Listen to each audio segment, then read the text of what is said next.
এর মধ্যে আমরা তদন্ত সম্পন্ন করে চার্জশিট দিতে সক্ষম হয়েছি।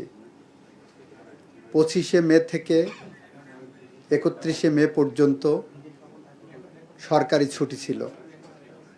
আমাদের নিম্ন আদালতগুলো 1 জুন থেকে 15 জুন পর্যন্ত সরকারি ছুটি ছিল।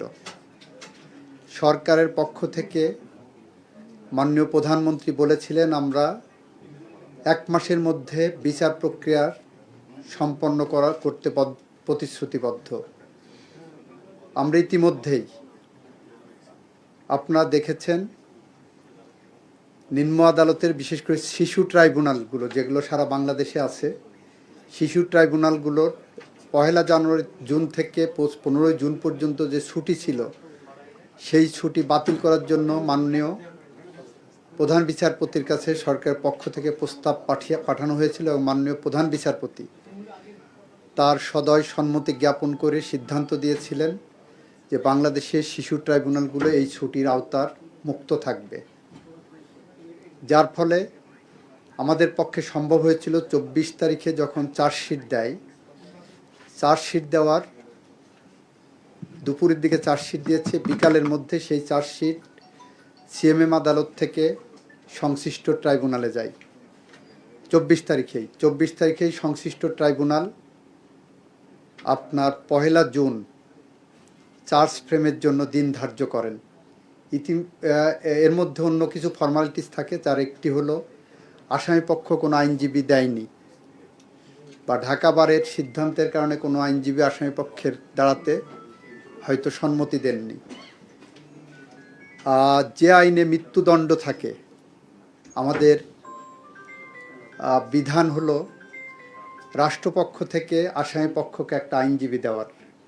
আমরা 24 তারিখে বিশেষভাবে রাষ্ট্রপক্ষে একজন আইনজীবী নিয়োগ করেছি, যাতে করে ন্যায় বিচার প্রশ্নে কোনো প্রশ্নবোধক চিহ্ন না থাকে। সেই প্রেক্ষাপটেই 24 তারিখেই আমরা রাষ্ট্রপক্ষে আইনজীবী নিয়োগ করেছি আসামির জন্য। 1 জুন কোর্ট রিওপেনিংয়ের দিনেই চার্জ গঠন হয়েছে। আইনের বিধান মতেই পরবর্তী দিন সাক্ষ্য গ্রহণ হয়েছে, তারপরের দিন আসামি পক্ষকে 342 ধারায় পরীক্ষা বলে তাদের সাক্ষ্য দেওয়ার সুযোগ আছে, সেই দিন ধার্য হয়েছে। সেখানে আসামি সোহেল রানা নিজে দায় স্বীকার করেছেন। তারপরের দিন আমরা যুক্তিতর্কের জন্য এখানে আদালত রেখেছিলেন। আমরা আমাদের পক্ষ থেকে, রাষ্ট্রের পক্ষ থেকে যুক্তিতর্ক উপস্থাপন করেছেন, আসামি পক্ষেও যুক্তিতর্ক উপস্থাপন করেছে। এরপর আজকে রায় হয়েছে। কার্যত 6 কার্য দিবসের মধ্যে আমরা রামিসার মতো এরকম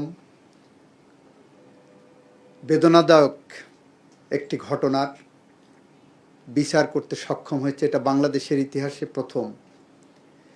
যদি আমাদের সাবকন্টিনেন্টে দেখি, ইতিপূর্বে 1882 সালে নদিয়া সেশনস কোর্ট মুল্লুক চাঁদ নামে এক ভদ্রলোককে তার 9 বছরের শিশুকন্যাকে হত্যার দায়ে একদিনে বিচার কাজ সম্পন্ন করেছিলেন।